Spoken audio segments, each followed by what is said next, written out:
अस्सलाम वालेकुम to all of you guys आज का जो हमारा लेक्चर है वो रहेगा हमारे पास पॉलिटी सेक्शन का। किसका? पॉलिटी सेक्शन का। पॉलिटी का सेक्शन का जो हमारा आज का लेक्चर है ये रहेगा features of constitution of India. यानी कॉन्स्टिट्यूशन इंडिया में कॉन्स्टिट्यूशन ऑफ इंडिया जो है उसके जितने भी फीचर्स हैं वो हम आज डिस्कस करेंगे। ठीक है जी। उसके अलावा इस लेक्चर में सबसे पहले मैं आपको बताऊँ ये फीचर्स क्या होते हैं। फीचर्स होते हैं कि मतलब ऊपर वाले ने हमें बनाया।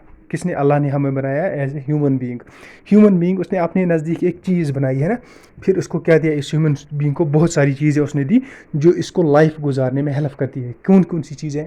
जैसे उसने आंखें दी देखने के लिए, अच्छा मुंह दिया खाने के लिए, ज़बान दी बोलने के लिए, अच्छा आंखें, इसी तरह हाथ दी कुछ काम करने के लिए, टांगें दी चलने के लिए, है ना। हर एक चीज़ जो हमारे हैं, कान दिए सुनने के लिए, जितने भी हमारे अंदर चीज़ें हैं हमारे पास, हमारी बॉडी में जितने भी पार्ट्स हैं उनका अलग अलग एक फंक्शनिंग है, उसका वो हमारे लाइफ में एक रोल प्ले कर लेता है। इसी तरह हमारे पास जितनी ये हमारे पास क्या है, ये सारे हमारे फीचर्स हैं।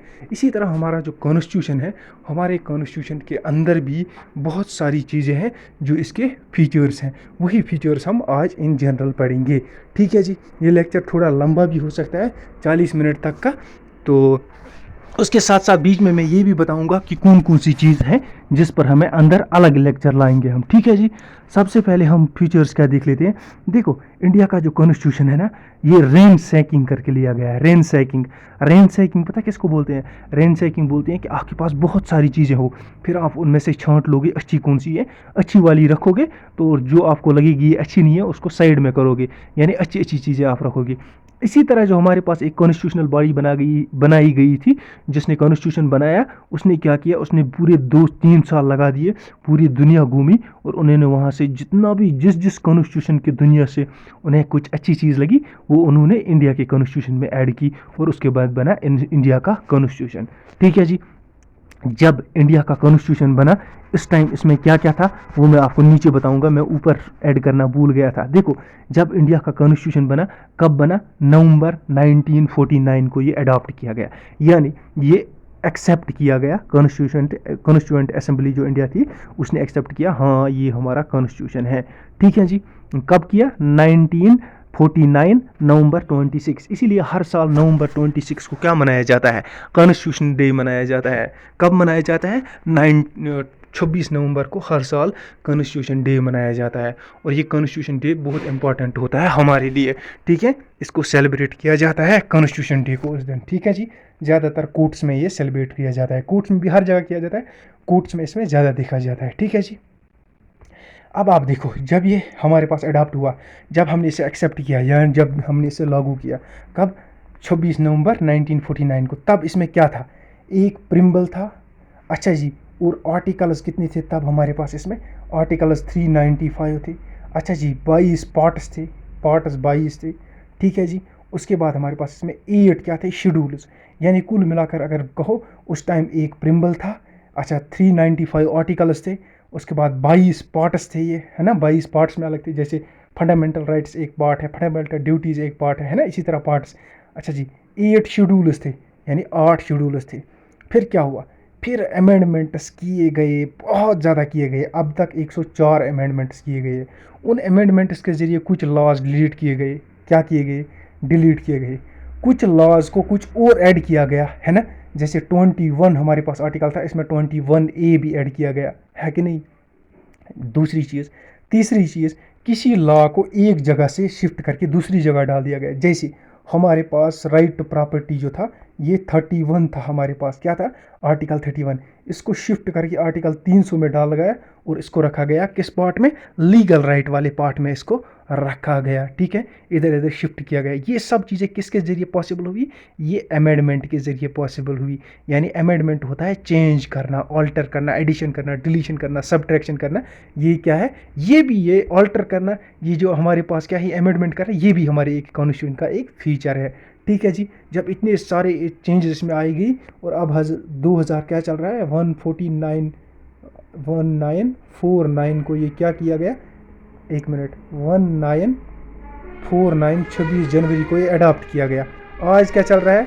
2022। तो आज के हिसाब से इसमें क्या है?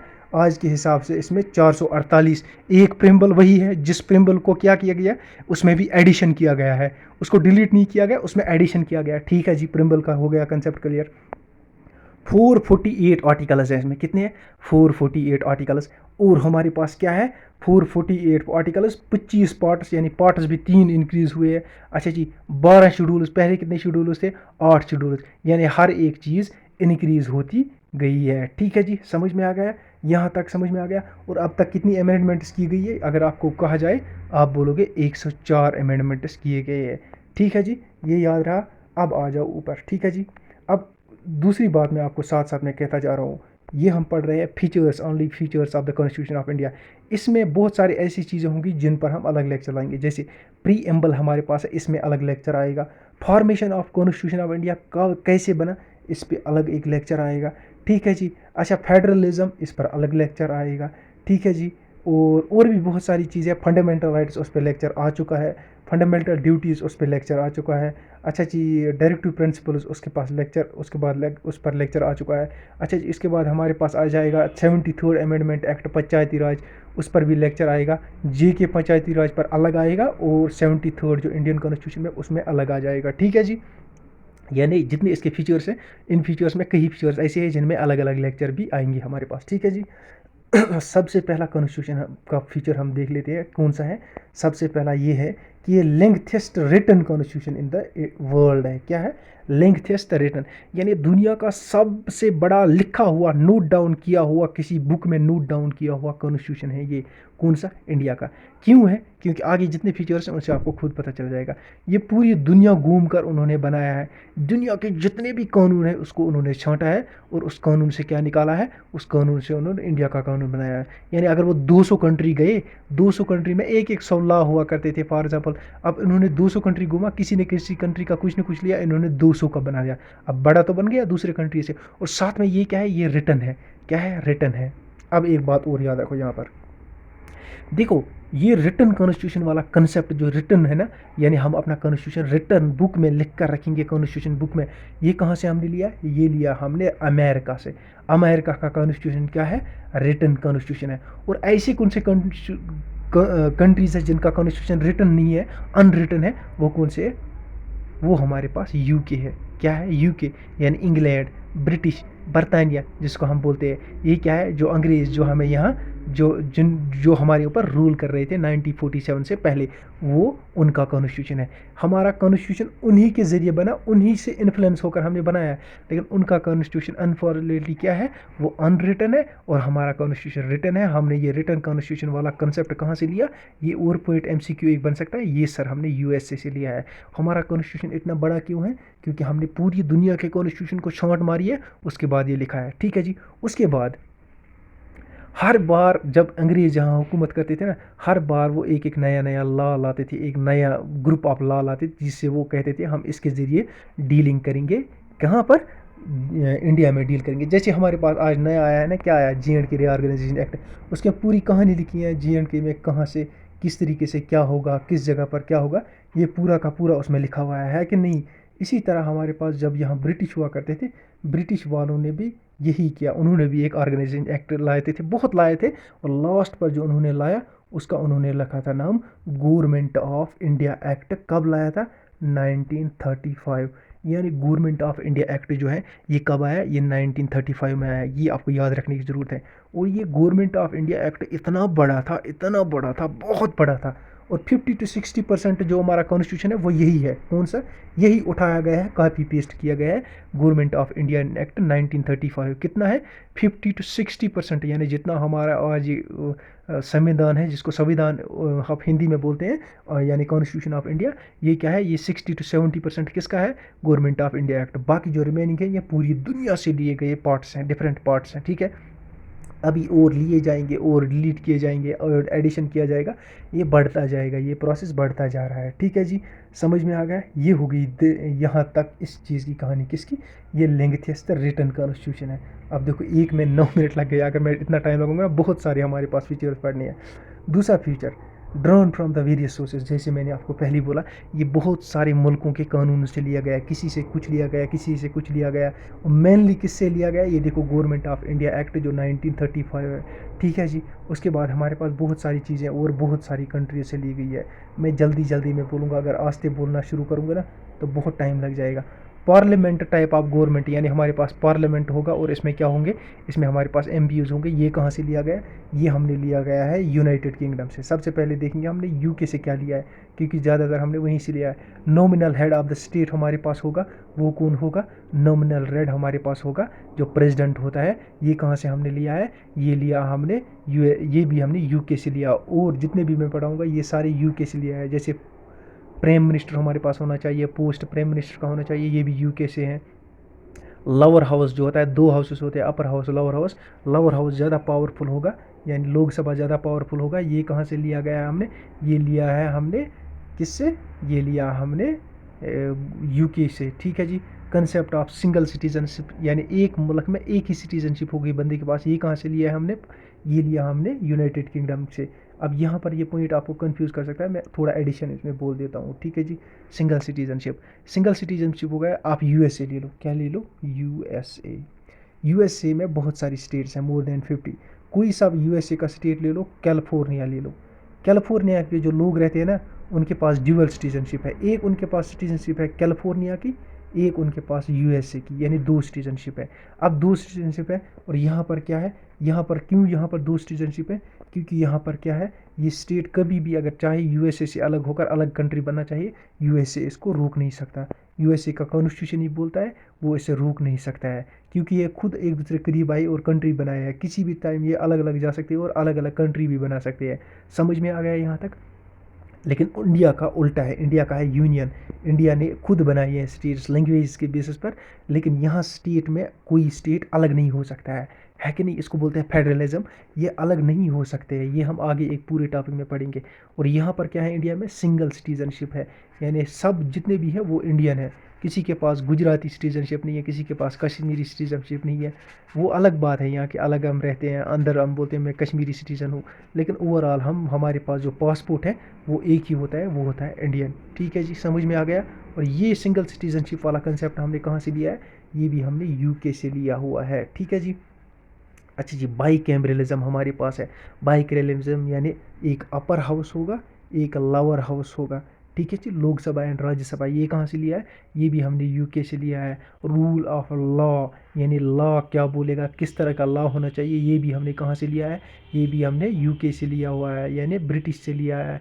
कैबिनेट सिस्टम हमारे पास होने चाहिए, एक प्राइम मिनिस्टर होगा और उसकी कैबिनेट होगी, या एक सीएम होगा उसकी कैबिनेट होगी, कैबिनेट मिनिस्टर्स होंगे। ये कंसेप्ट कहाँ से लिया है, ये भी यूके से लिया है। लेजिस्लेटिव स्पीकर का रोल क्या होना चाहिए, ये भी हमने कहाँ से लिया है, ये भी हमने यूके से लिया है। अच्छा, रिट करने का तरीका, ये भी हमने कहाँ से लिया है, ये भी हमने यूके से लिया है। पार्लियामेंट्री प्रिविलेज, पार्लियामेंट में जो लोग होते हैं उनको क्या प्रिविलेज मिलेंगे पार्लियामेंट मेंबर्स को, वो भी हमने क्या से लिया है, वो भी हमने यूके से लिया है। लेजिस्लेटिव प्रोसीजर्स, यानी हमारे पास जो पार्लियामेंट है या असेंबलीज है, उनकी प्रोसीजर कैसे बनेंगी, वो किस तरीके से बनेंगी, ये भी हमने कहाँ से लिया, ये मैं भूल गया था, ये हमने यूके से लिया है। और यहाँ तक हो गया हमारे पास एक एंड, वो है यूके। दूसरा हमने कहाँ से लिया है, यानी दूसरा हमने लिया है यूएसए से, सॉरी एक मिनट, यूएसए से हमने लिया है बहुत सारी और चीज़ें। क्या ली है, बिल ऑफ राइट्स, जिसको हम बोलते हैं फंडामेंटल राइट्स। ये आपको मैं फंडामेंटल राइट्स में पढ़ा चुका हूँ। फंडामेंटल राइट्स हमने कहाँ से लिए, यूएसए से। हमारा कॉन्स्टिट्यूशन रिटर्न होगा, ये कहाँ से लिया है, ये भी यूएसए से लिया है। अच्छा, जो प्री एम्बल है हमारी कॉन्स्टिट्यूशन में, इस पर अलग लेक्चर में लाऊंगा, ये कहाँ से लिया है, ये भी यूएसए से लिया है। फेडरल स्ट्रक्चर ऑफ गवर्नमेंट होगी हमारे पास, यानी फेडरेशन ऑफ स्टेट्स होगी हमारे पास, ये भी हमने कहाँ से लिया है, ये भी लिया है हमने यूनाइटेड स्टेट्स से। देखो यूनाइटेड स्टेट्स लिखा हुआ ना। इम्पीचमेंट ऑफ प्रेसिडेंट, या अगर प्रेसिडेंट को आपको रिमूव करना है, कैसे करोगे, है कि नहीं, ये भी हमने कहाँ से लिया है, ये भी हमने यूएसए से लिया है। वाइस प्रेसिडेंट की पोस्ट और उसकी फंक्शंस क्या है वाइस प्रेसिडेंट, ये भी हमने यूएसए से लिया है। ये चीज़ें याद रखो, ठीक है जी। Court and the supreme court, the institution of the court, यानी कोर्ट, सुप्रीम कोर्ट का कंसेप्ट भी हमने वहीं से लिया है। अगर सुप्रीम कोर्ट और हाई कोर्ट के जज को रिमूव करना हो, कहाँ से कैसे करें, ये प्रोसीजर भी हमने कहाँ से लिया है, ये भी यूएसए से लिया है हमने। इलेक्टोरल कॉलेजेस वो हैं जो हमारे पास एम एमएलएज होती है ना, ये जब अंदर इलेक्शन करते हैं ना, कुछ इनको बनाना होता है, कोई पोस्ट क्रिएट करनी होती है, या स्पीकर बनाना हो, या आपका प्रेसिडेंट बनाना हो, इन जी जब वोट डालते उस वोटिंग वाले सेगमेंट बोलते हैं इलेक्टोरल कॉलेज हम। ये कंसेप्ट हमने कहाँ से लिया है, ये भी यूएसए से लिया हमने। अच्छा, जुडिशरी अलग होनी चाहिए है कि नहीं, और गवर्नमेंट अलग होनी चाहिए, लेजिस्लेटिव और जुडिशरी अलग होनी चाहिए, ठीक है जी। ये कहाँ से लिया है हमने, ये भी हमने यूएसए से लिया है। लेजिस्लेटिव हो गया हमारे एमपीज वेमपीज, और जुडिशरी हो गया हमारे पास जजेस wages, high courts courts votes, ये अलग होनी चाहिए। जुडिशल रिव्यू यानी कोई भी लॉ अगर बनता है या कोई भी काम कोई बंदा करता है, तो आप उसके खिलाफ रिट कर सकते हो, आप कह सकते हो कोर्ट को मुझे बताओ कि ये इलीगल कर रहा है या लीगल कर रहा है। यानी आप कहते हो कि ये इलीगल है, आप जाकर कोर्ट में रिट करते हो, फिर कोर्ट आपको बताता है हाँ ये इलीगल है या लीगल है। उसको क्या बोलते हो, कोर्ट में रिट करने को, जब आपको वहाँ से वो डिसीजन देता है उसको बोलते हैं जुडिशल रिव्यू। यानी आप कोर्ट से कहते हो कि आप मुझे बताओ ये लीगल है या इलीगल है ना, अपने तरीके से आप रिट करते हो।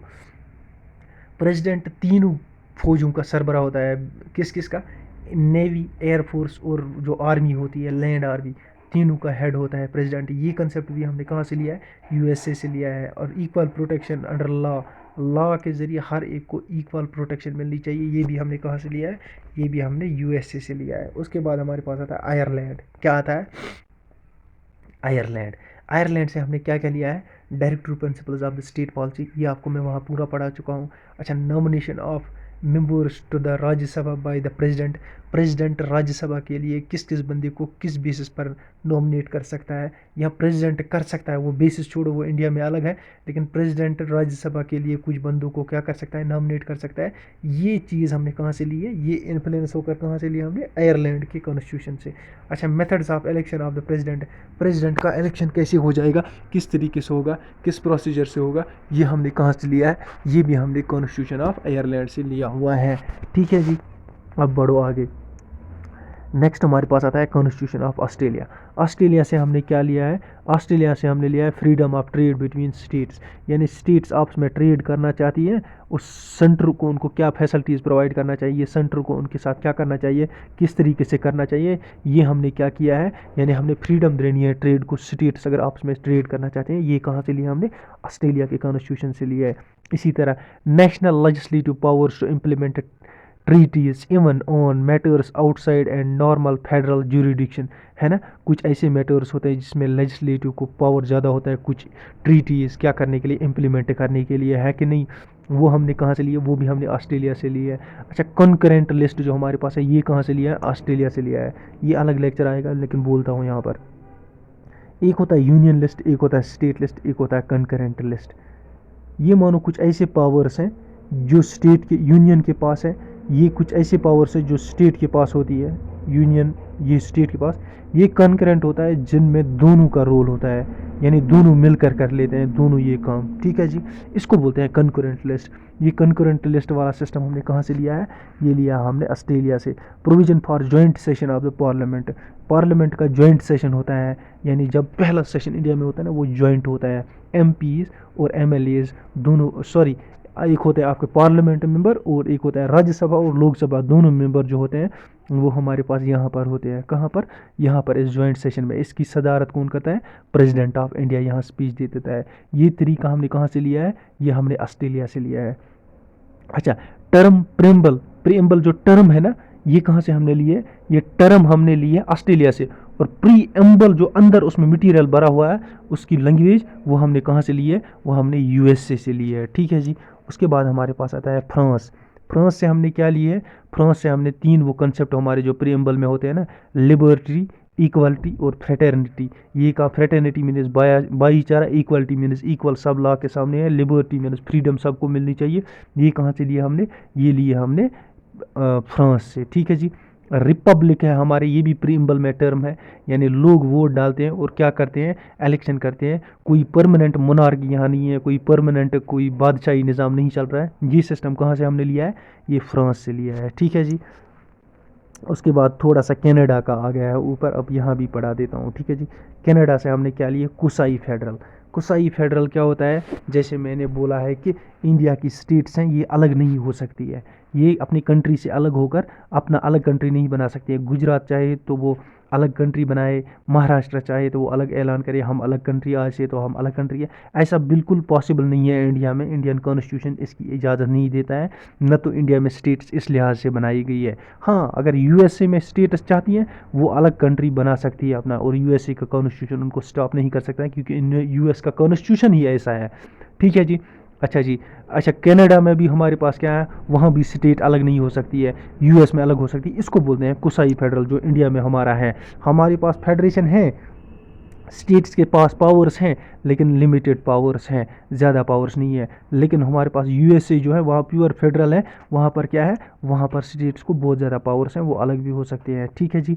इसी तरह हमारे पास जो distribution of powers between states and union, ये कहाँ पर है, सेंटर एंड स्टेट, ये कहाँ से लिया है, ये भी कनाडा से लिया है। अच्छा, residual powers by the central government, central government के पास कुछ एक्स्ट्रा पावर्स होते हैं, यानी जितने भी मेन पावर्स होते हैं, हेड पावर्स होते हैं, मेन डिसीजन वाले पावर्स होते हैं, वो सेंट्रल गवर्नमेंट के पास होते हैं। वो कहाँ से हमने लिए, वो भी हमने कनाडा से लिए हुआ है। ठीक है जी।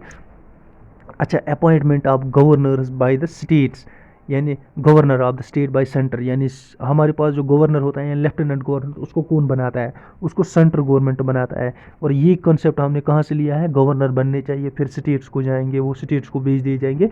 ये भी हमने कहाँ से लिया है, ये भी हमने लिया आपका कनाडा से। Advisory jurisdiction of the supreme court, supreme court की ज्यूरिडिक्शन क्या होगी, ये भी हमने कहाँ से लिया है, कनाडा से लिया है। ठीक है जी। अब आ जाओ हमारे पास साउथ यूनियन, ये मैंने 2 बार लिखा है, ये भी साउथ यूनियन, ये भी है। ठीक है जी। अब पहले समझो ये साउथ यूनियन क्या है। पहले रशिया जो था ना, इसके साथ बहुत सारी और कंट्री थी जो अलग हो गई, कजाकिस्तान, ताजिकिस्तान, यूक्रेन, है ना। ये पहले एक ही हुआ करती थी, इसका नाम हुआ करता था यूएसएसआर, यानी साउथ यूनियन। अब ये अलग हो गया, अब हम इसको, अब अलग रह गया, उसको बोलेंगे हम, क्या बोलेंगे, रशिया। जो अलग है उसको बोलते हैं रशिया। क्या बोलते हैं, रशिया। आप चाहो इधर रशिया भी लिख सकते हो। रशिया से हमने क्या क्या लिया है, रशियन कॉन्स्टिट्यूशन से हमने लिया है फंडामेंटल ड्यूटीज़, जो आर्टिकल 51 में आती है, हम पढ़ चुके हैं पूरा, कौन कौन है क्या है। अच्छा जी। उसके बाद हमारे पास आता है मैंडेट इन प्लानिंग कमीशन, जो हमारे पास एक प्लानिंग कमीशन होना चाहिए, इकोनॉमिक प्लानिंग या ओवरसी इकोनॉमिक डेवलपमेंट के लिए। ये कहाँ से प्लानिंग कमीशन, ये कहाँ से हमने कंसेप्ट लिया है, ये हमने लिया है जनाब आपका रशिया के कंसेप्ट से, जिसको हम साउथ यूनियन बोल देते थे। ठीक है जी। अगर वहाँ साउथ यूनियन ऑप्शन आता है या यूएसएसआर, आप उसको टिक करेंगे। अगर रशिया आता है तो फिर आप उसी को टिक करेंगे। अगर रशिया और यूएसएसआर दोनों आते हैं तब आप यूएसएसआर को प्रेफरेंस दे देना, क्योंकि रशिया उसके बाद बनाया है, तब तक ये कंट्री सारे अलग थे। हो सकता है उसके बाद कुछ चेंजेस भी आ गई होंगी रशिया के कॉन्स्टिट्यूशन में, यूएसएसआर कॉन्स्टिट्यूशन में, जब ये सारी कंट्रीज़ अलग हो गए हो। ठीक है जी। Ideals of justice, social, economic and political, यानी सोशल जस्टिस मिलनी चाहिए लोगों को, इकोनॉमिक जस्टिस मिलनी चाहिए, और पॉलिटिकल जस्टिस, ये चीज़ हमने कहाँ से ली है, ये भी हमने यूएसए से ली, सॉरी रशियन कॉन्स्टिट्यूशन या यूएसएसआर कॉन्स्टिट्यूशन से ली है। फिर आता है हमारे पास वेबनार कॉन्स्टिट्यूशन। क्या आता है, वेमार कॉन्स्टिट्यूशन। वेमार हो गया जर्मनी, क्या हो गया, जर्मनी, यानी ये जर्मनी है, ये फ्लैग से ही आपको पता चल रहा होगा ना। जर्मनी से हमने क्या लिया, एक चीज़ लिया, याद रखो, जब सस्पेंशन होता है, फंडामेंटल राइट सस्पेंड होती है, कब, जब नेशनल इमरजेंसी होती है। क्या होती है, इमरजेंसी, कोई सी भी इमरजेंसी होती है, क्या होती है, हमारे फंडामेंटल राइट सस्पेंड होती है। एक्सेप्ट देन, कौन कौन सा फंडामेंटल राइट सस्पेंड नहीं होता है, 21 और 21A। ये क्या है, ये एजुकेशन से डीलिंग करती है, ये सस्पेंड नहीं होते, बाकी सारे के सारे आपके फंडामेंटल राइट्स सस्पेंड होते हैं। और वो जो प्रोसीजर, ये फंडामेंटल राइट्स सस्पेंड होंगे इमरजेंसी के दौरान, ये हमने कहाँ से लिया है, ये हमने लिया है from the constitution of the Weimar, जिसको हम बोलते हैं जर्मनी कॉन्स्टिट्यूशन। उसके बाद देखो साउथ अफ्रीका से हमने क्या लिया है, साउथ अफ्रीका से हमने लिया है amendment of procedures of the constitution. अच्छा ठीक है, जो हम अमेंडमेंट करते हैं ना, मैंने आपको बोला 104 अमेंडमेंट हम अब कर चुके हैं 2004 तक। ये जो अमेंडमेंट्स है ना, ये अमेंडमेंट करने का तरीका, ये हमने कहाँ से लिया है, ये लिया हमने साउथ अफ्रीका के कॉन्स्टिट्यूशन से। ठीक है। इसी के बाद हमारे पास आता है election of Rajya Sabha members, Rajya Sabha members कैसे होंगे इलेक्ट, ये भी हमने कहाँ से लिया है, ये भी साउथ अफ्रीका से लिया है। ठीक है, साउथ अफ्रीका के कॉन्स्टिट्यूशन से लिया है। अब लास्ट पर आ जाओ, जापान से हमने कुछ लिया है, क्या लिया है? Procedure of establishment of law, यानी लॉ को कैसे एस्टेब्लिश करना है, लॉ एंड ऑर्डर कैसे मेंटेन करना है। ये चीज़ हमने कैसे, कहाँ से ली है? ये हमने ली है कॉन्स्टिट्यूशन में, ये ली है जापान के कॉन्स्टिट्यूशन से, ठीक है। Laws on which supreme court functions, कौन से ऐसे लॉ है जिन पर सुप्रीम कोर्ट फंक्शन करेगी, यानी कौन से कानून के मुताबिक सुप्रीम कोर्ट काम करेगी, ठीक है जी। ये कहाँ से हमने लिया है? ये जापान से लिया है, ठीक है जी। मिनट कितने हो गए? अरे 25 मिनट हो गए, लेकिन अभी तक हमने सिर्फ 2 फीचर्स पढ़े हैं। चलो मैं जल्दी जल्दी कर लेता हूँ। तीसरा हमारे पास फीचर्स है preamble and constitution. Preamble and constitution, हमारे पास जो हमारे कॉन्स्टिट्यूशन में प्रिम्बल है, वो भी हमारे कॉन्स्टिट्यूशन का एक क्या है, वो एक हमारे कॉन्स्टिट्यूशन का एक फीचर है, ठीक है जी। क्यों फीचर है? उसमें आपको लिखा है कि इंडिया एक सोशलिस्टिक है, यानी कोई मतलब धर्म नहीं है, सोशल है, सोशल है, यानी तमाम सोसाइटी के ऊपर क्या है, डेवलपमेंट पर फोकस करता है। सोशल मीन्स जो सब के लिए इक्वल राइट्स दे रहा हो, पूरी सोसाइटी के लिए हो, ठीक है जी। उसके बाद सिक्युलर है, यानी कोई रिलीजियस नहीं है, इंडिया का कोई ऑफिशियल रिलीजन नहीं है, जितनी रिलीजन जो लोग अपनाना चाहते हैं वो अपना सकते हैं, ठीक है जी। इसी तरह रिपब्लिक है, लोग यहाँ वोट डाल देते हैं, इलेक्शन करते हैं, कोई वो परमानेंट सिस्टम नहीं है, किंग विंग कोई परमानेंट बना हुआ है, ठीक है जी। ये हमारे पास क्या है, ये हमारी कुछ फीचर्स हैं हमारी प्रिम्बल में। प्रिम्बल हम अलग पढ़ेंगे, इसके ऊपर पूरा लेक्चर आएगा, वहाँ भी आपको समझ में आएगा। देखो ये जो लेक्चर आ रहा है ना, ये आ रहा है एक ओवर सब जितने भी फीचर्स हमारे पास, इनमें से बहुत सारे फीचर्स ऐसे हैं, मोर देन 50%, जिसके ऊपर हम पोल्ट्री में अलग अलग लेक्चर ले आएंगे, ठीक है जी। उसके बाद हमारे पास आता है डेमोक्रेटिक सिस्टम। क्या आता है? Democratic. Democratic means democracy. Democracy कैसे बनती है? जब लोग वोट डाल देते हैं, पॉलिटिकल राइट होता है लोगों का, वो लोग डालते हैं वोट और अपने क्या गवर्नमेंट बना देते हैं, और उस गवर्नमेंट का कितना टाइम होता है? 5 साल होता है। यही बोलता है democratic system. The authority of the government rests up in the sovereignty of the people, यानी लोग बनाते हैं ये गवर्नमेंट। और ये डेमोक्रेसी किस पर डिपेंड करता है? लोगों पर। क्यों? लोग ही ये गवर्नमेंट बनाती है। अच्छा, पांचवा आता है हमारे पास republic. India is a republic. Republic यानी 5 साल के लिए गवर्नमेंट बनती है। कैसे बनती है? जब लोग वोट डालते हैं। कोई परमानेंट सिस्टम नहीं है यहाँ हमारे पास। एक प्रेसिडेंट होता है। प्रेसिडेंट क्या होता है? Who is head of the state. और उसके बाद कौन सा होता है? रियल वर्किंग हेड जो कौन होता है, वो होता है हमारे पास हेड ऑफ द गवर्नमेंट। कौन होता है हेड ऑफ द गवर्नमेंट? हमारे पास होता है प्राइम मिनिस्टर। और हेड ऑफ द स्टेट कौन होता है हमारे पास? हेड ऑफ द स्टेट हमारे पास होता है प्रेसिडेंट, ठीक है जी। उसके बाद आता है union and states. Union of states. India एक यूनियन ऑफ स्टेट्स है। बहुत सारी स्टेट्स आपस में हमने मिलाई है और कोई स्टेट बनाया है, या कोई स्टेट ऐसी काटी उसको 2 बनाया है। किस बेस पर? लिंग्विस्टिक बेस पर ज़्यादातर इंडिया में स्टेट्स बनाई गई है। इंडिया की जितनी भी स्टेट्स हैं वो किस बेसिस पर बनी है? वो लिंग्विस्टिक बेसिस पर बनी है। अगर आपको लेक्चर मेरा जियोग्राफिया सेगमेंट में देखोगे, पॉलिटिकल डिवीजन ऑफ इंडिया, वहाँ भी मैंने बार बार यही बोला है कि इंडिया की जितनी स्टेट्स बोली है, वो स्टेट्स ऑर्गेनाइजेशन कमीशन जो पहला बना था, फजल अली कमीशन, उसने लिंग्विस्टिक बेसिस पर स्टेट्स बनाने के लिए कहा। और इन स्टेट्स को कोई राइट नहीं है कि ये अलग नहीं हो सकते अपने किससे, ये अपनी कंट्री से अलग नहीं हो सकती है, ठीक है जी। जैसा कि यूएसए में है, इसी को बोलते हैं यूनियन ऑफ स्टेट्स। हमारे पास 7 है फंडामेंटल राइट। हमारे पास कितनी है? 6 फंडामेंटल राइट। पहले 7 थे, एक को रिमूव करके लीगल राइट बनाया गया। क्यों बनाया गया? फंडामेंटल राइट्स में मैंने उसको पूरा एक्सप्लेन किया हुआ है आपको। ये भी हमारे पास क्या है? ये फंडामेंटल राइट्स हमारी राइट देते हैं, जस्टिसेबल है। ये क्या है? ये एक भी एक फीचर है हमारे पास इंडियन कॉन्स्टिट्यूशन में। इसके बाद हमारे पास क्या आता है? 6th आता है हमारे पास directive principles of the state policy. Directive principles of the state policy भी हम पढ़ चुके हैं।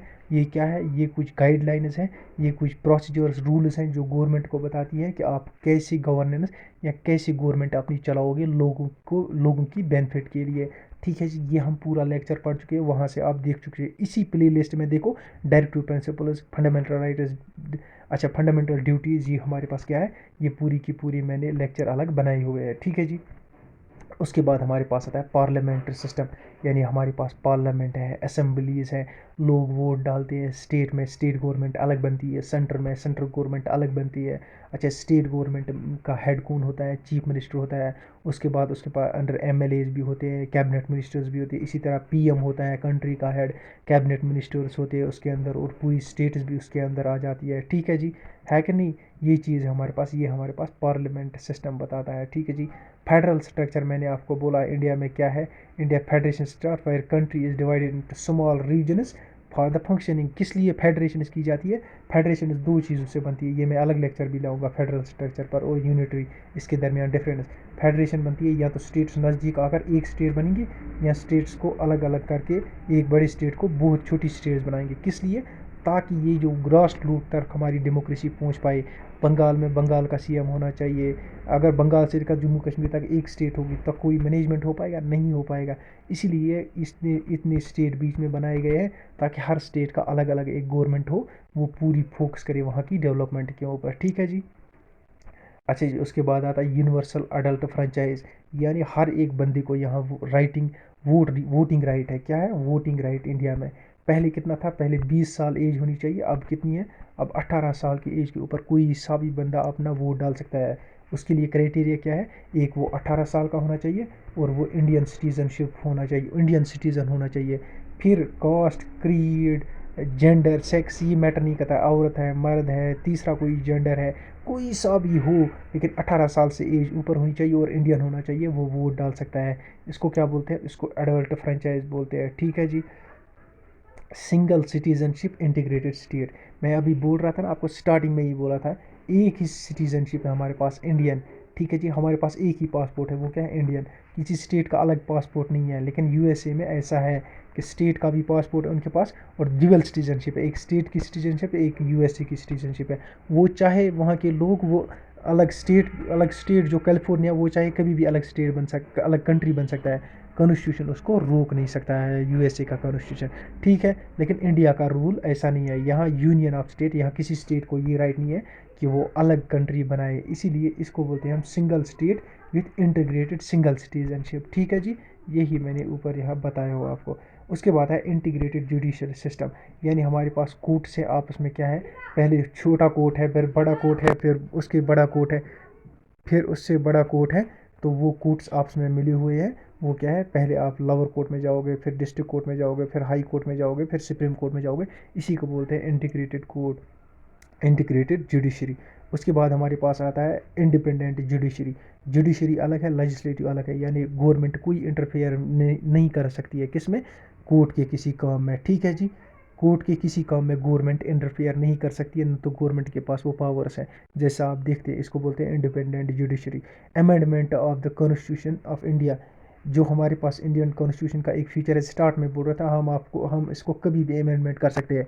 जैसे अब तक हमने 104 अमेंडमेंट्स किए हुए हैं अपने कॉन्स्टिट्यूशन में किए हैं, इनको क्या बोलते हैं? अमेंडमेंट्स बोल देते हैं। ये भी क्या है? फ्यूचर है कि हम अपने कॉन्स्टिट्यूशन को कभी ऐड कर सकते हैं, डिलीट कर सकते हैं, या कोई नया लॉ ला सकते हैं, या किसी लॉ को डिलीट कर सकते हैं। इसको क्या बोलते हैं? अमेंडमेंट। ये प्रोसीजर्स अमेंडमेंट पर अलग लेक्चर भी आएगा इंशाल्लाह।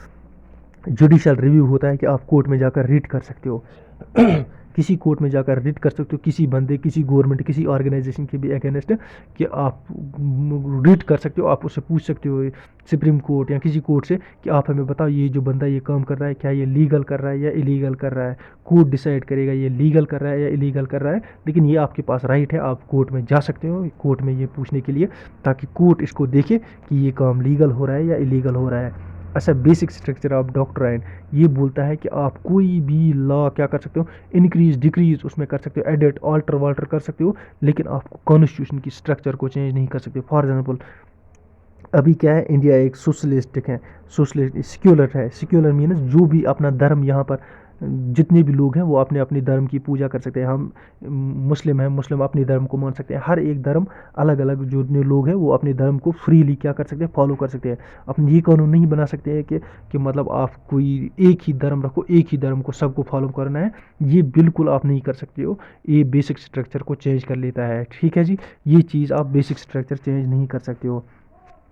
सिक्युलरिज्म यही बोलता है कि आपके पास अलग, जिसके पास जो रिलीजन है वो इसे ईजिली बिना किसी रोक ठोक के उसको फॉलो कर सकता है, अपने उस रिलीजन को पाल सकता है। ठीक है, ये हो गया सिक्युलरिज्म। उसके बाद हमारे पास है इंडिपेंडेंट बॉडीज़। हमारे पास बहुत सारी बॉडीज़ है जो इंडिपेंडेंट है, जिनमें गवर्नमेंट इंटरफेयर नहीं कर सकता है। जैसे हमारे पास सुप्रीम कोर्ट है ना, इसी तरह हमारे पास इलेक्शन कमीशन है, गवर्नमेंट का कोई कंट्रोल नहीं है। अच्छा, CAG कंप्यूटर ऑडिटर जनरल होता है, इसमें भी गवर्नमेंट का इंटरफेयर नहीं होता है। फाइनेंस कमीशन में भी गवर्नमेंट का वो रोल नहीं होता है कि नहीं? ये इंडिपेंडेंट बॉडीज़ है। हालांकि फंडिंग वंडिंग सब कुछ गवर्नमेंट इनको करती है, लेकिन फंक्शनिंग इंडिपेंडेंट करती है, गवर्नमेंट के कहने पर नहीं करती है। उसके बाद हमारे पास आता है, क्या आता है, इमरजेंसी प्रोविजनस। इमरजेंसी प्रोविजनस तब आते हैं जब कंट्री में कुछ इमरजेंसी होती है। जैसे हमारे पास अगर नेशनल इमरजेंसी हो तो कौन से आर्टिकल के ज़रिए आती है वो, आर्टिकल 352 के ज़रिए नेशनल इमरजेंसी आती है। प्रेसिडेंट रूल कैसे लगाया जा सकता है, जैसे कश्मीर में आर्टिकल 356 और आर्टिकल 365। अच्छा, फाइनेंशियल इमरजेंसी किस लॉ के आर्टिकल के अकॉर्डिंग लगती है, आर्टिकल 360 के अकॉर्डिंग। ठीक है जी। थ्री टायर सिस्टम ये भी फीचर है हमारे पास। हमारे पास क्या है, एक सेंट्रल गवर्नमेंट, एक स्टेट गवर्नमेंट है, और नीचे क्या है हमारे पास, पंचायत है। ये क्या है, इसको बोलते हैं थ्री टायर गवर्नमेंट। क्या बोलते हैं, थ्री टायर गवर्नमेंट सिस्टम। ठीक है जी, ये गांधी जी का एक क्या था, ड्रीम था। अब ये मैंने आपको पूरा एडवांस में पहले ही पढ़ाया है, अब लेक्चर छोटा ही बन गया। अब मैं ये कहूँगा लास्ट पर आप सब लोगों को कि जो भी हमारा इसमें हमने पढ़े उसके मोस्टली ऐसी चीज़ें फीचर्स थी जिनके ऊपर हमने अलग लेक्चर लाना है। लेकिन इसका मतलब ये नहीं है ये लेक्चर ज़रूरी नहीं है, ये लेक्चर ओवरव्यू है सबका, ये ज़रूरी आपको याद रखना है। तो इंशाल्लाह हम मिलेंगे नेक्स्ट लेक्चर में, तब तक के लिए खुदा हाफ़िज़।